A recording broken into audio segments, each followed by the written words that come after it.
میں اس سے بہت مانگتی ہوں، ہر چھوٹی چھوٹی چیز، کہ یا اللہ بس یہ خواہش پوری کر دے، اس کے بعد اور کوئی خواہش نہیں کروں گی اور کچھ نہیں مانگوں گی۔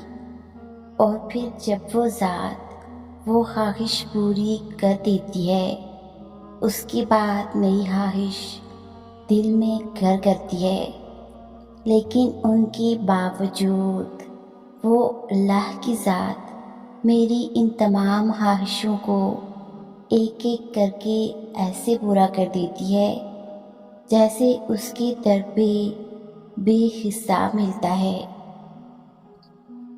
ایسا نہیں ہے کہ سب جلدی مل جاتا ہے، صبر کے آنسو جب بہتے ہیں تو وہ ان تمام صبر کا صلہ ایسے پہنچا دیتا ہے اور میری عقل دنگ رہ جاتی ہے کہ ہاں یہ تو میں نے مانگا تھا اللہ سے، اور دیکھو کیسے اللہ نے اتنی جلدی سن لی۔ جیسے چیز کے دینے کا وقت آتا ہے تو وہ ضرور دیتا ہے۔ ایسا نہیں ہے کہ میں اللہ کے زیادہ قریب ہوں، ایسا نہیں ہے کہ اللہ صرف میری سنتا ہے۔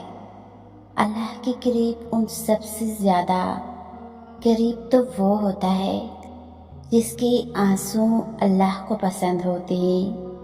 اللہ تو سب کو پیار کرتے ہیں اور اس کی رحمت سب کے لیے ہے، اس کا کن سب کے لیے ہے، اس کے ساتھ سب کا رشتہ الگ سا کہیں امیدوں کا رشتہ ہے تو کہیں دعاؤں کا اور کہیں آنسوؤں کا، ان سب کے بدلے اس کا کن سب کے لیے ایک سا ہے۔ تو تم مایوس نہ ہو، وہ سب کا اللہ ہے۔ کیا پتہ یہ وہی مقام ہو جہاں اللہ تمہیں لانا چاہتا ہو۔ سب کچھ ناممکن ہونے کا مطلب یہ نہیں ہوتا کہ اس کے پاس اب کوئی اور راستہ نہیں ہے، بلکہ وہ تمہاری فریاد کو بار بار سننا چاہتا ہے۔ جانتے ہو اللہ تمہیں ناممکن سے گزار کر ممکن کی طرف لاتا ہی اس لیے ہے کہ تم بار بار اس کو پکارو اور وہ بار بار تمہارے لیے معجزے کرے۔ ہمارا یقین اتنا کمزور ہے کہ وہ جب ہمیں ذرا سی مشکل سے گزارتا ہے تو ہم اس سے مایوس ہو جاتے ہیں، یہ سوچے بغیر کہ اللہ جہاں سے چاہے وہاں سے وسیلے بنا سکتا ہے۔